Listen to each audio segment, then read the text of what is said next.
اس لیے کہ جس پر حضور کی نظر پڑ جائے وہ جہنم میں جا ہی نہیں سکتا۔ ایک صحابی اپنا واقعہ سناتے ہیں کہ مجھے کسی نے کہا کہ جس پر تاجدار مدینہ کی نظر پڑ جائے وہ کلمہ پڑھ لیتا ہے،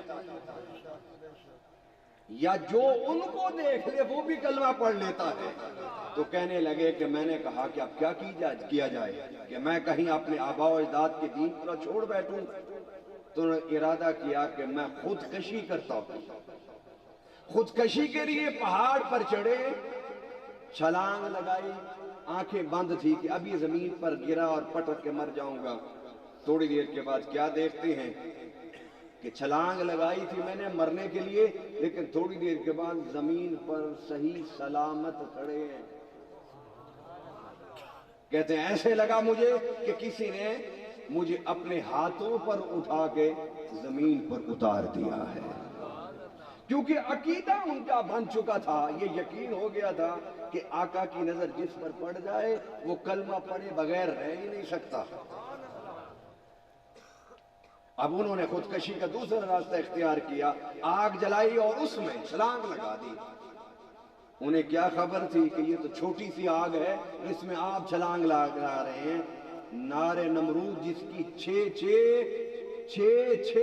میل تک، 10 میل تک جس کی تپش پھیلی ہوئی تھی، اس میں حضرت ابراہیم کو جب ڈالا گیا تو وہ آگ ٹھنڈی ہو گئی۔ ابراہیم نے پوچھا اللہ یہ آگ کیوں ٹھنڈی ہو گئی؟ فرمایا اس لیے ٹھنڈی ہو گئی کہ اے ابراہیم، آگ اپنے قانون کے مطابق تیرے جسم کو جلاتی، یا جو تیرے پیشانی میں نور مصطفیٰ چمک رہا تھا اس کا احترام کرتی۔ احترام نور مصطفیٰ کے صدقے میں نار نمرود کی آگ نے نبی حضرت ابراہیم کو نہیں جلایا۔ اس کا عقیدہ تھا کہ مجھ پر نظر پڑ چکی ہے، اب میں خودکشی کر لوں۔ آگ میں چھلانگ لگائی، آگ ٹھنڈی ہو گئی۔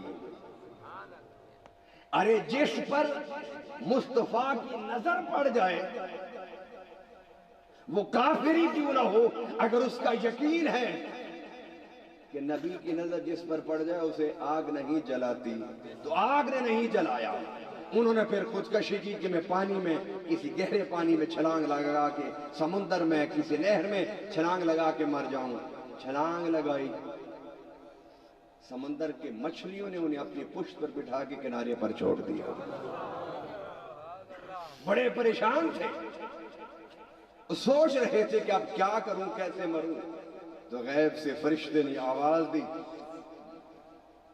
کہ تو جب تک مصطفیٰ کا غلام نہیں بنے گا تو یہ موت نہیں آئے گی۔ تو کلمہ پڑھا، مسلمان ہو گئے۔ مسئلہ یہ سمجھا رہا ہوں کہ جس پر ایک بار میرے آقا کی نظر شفقت پڑ گئی اس کے لیے جنت فرض ہو گئی، اس کے لیے جنت واجب ہو گئی۔ فرمایا وَلَسَوْفَ يُعْطِيكَ رَبُّكَ فَتَرْضَىٰ، تیرا رب تجھے دیتا رہے گا پیارے، دیتا رہے گا، دیتا رہے گا، یہاں تک کہ تو راضی ہو جائے گا۔